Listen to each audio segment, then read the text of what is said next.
दोस्तों, कभी आपने सोचा है कि एक घर होते हुए भी इंसान अकेला कैसे हो सकता है? कभी कभी घर टूटते नहीं हैं, बस लोग एक दूसरे से बोलना बंद कर देते हैं। आज की कहानी ऐसे ही एक परिवार की है, जहां माँ बाप जिंदा थे, बच्चे साथ थे, लेकिन फिर भी सब दूर होते जा रहे थे।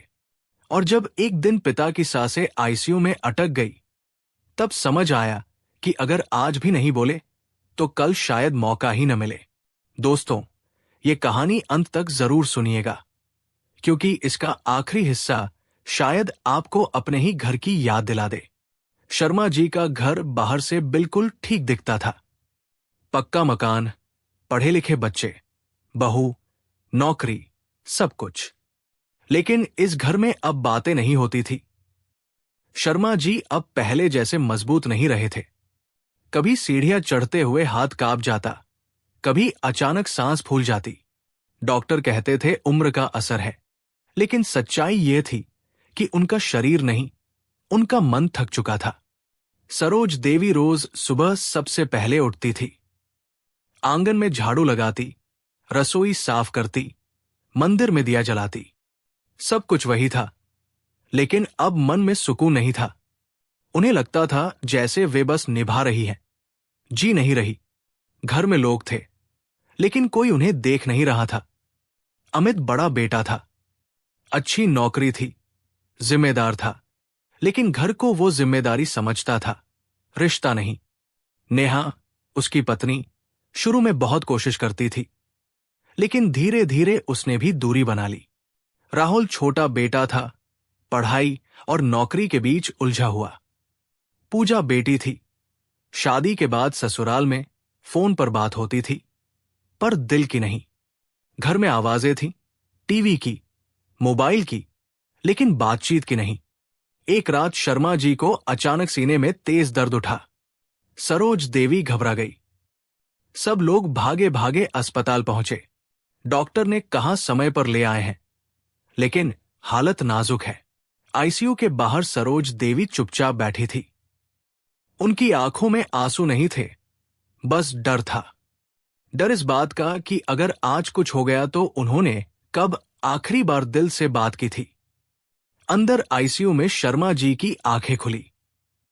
मशीनों की आवाज के बीच उन्होंने बहुत धीमे से कहा, सरोज। नर्स ने बाहर आकर बताया। सरोज देवी अंदर गई।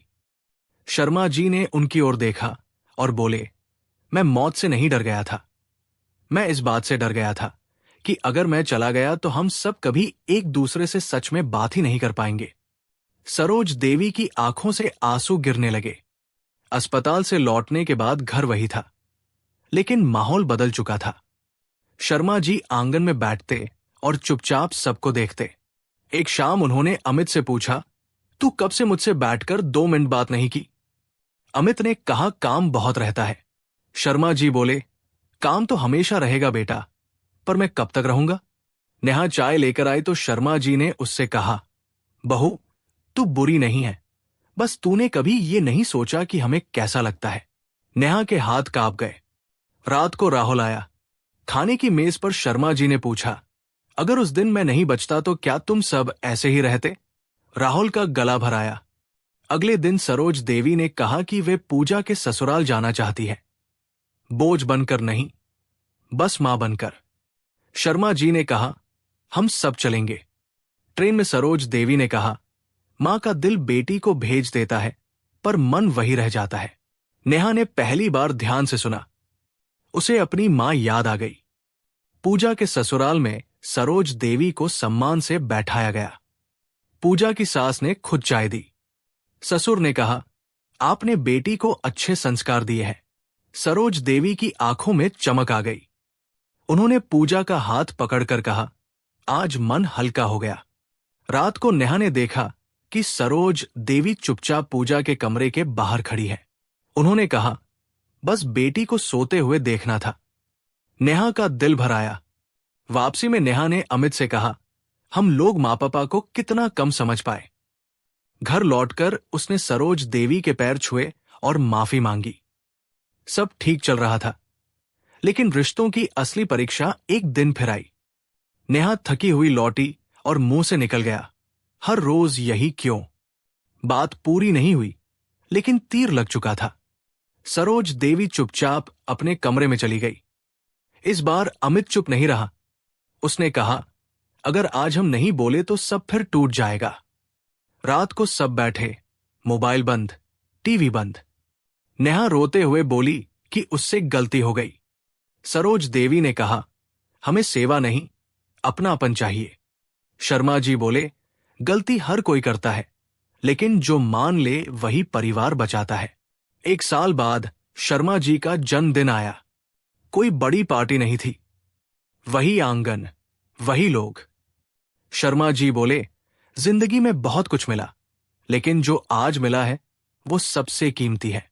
सरोज देवी ने कहा, अब कोई डर नहीं है। नेहा ने उनके हाथ पकड़ लिए। अमित की आंखें नम थी। राहुल वीडियो कॉल पर मुस्कुरा रहा था। पूजा बच्चों के साथ हंस रही थी। आंगन में शांति थी। सुख शोर नहीं करता। सुख बस इतना करता है कि रात को सिरहाने डर नहीं रहता, और जहां डर नहीं होता वही घर स्वर्ग बन जाता है। दोस्तों, ये कहानी सिर्फ शर्मा जी के परिवार की नहीं थी। ये उन लाखों घरों की कहानी है जहां सब कुछ होते हुए भी लोग एक दूसरे से खुलकर बात नहीं करते।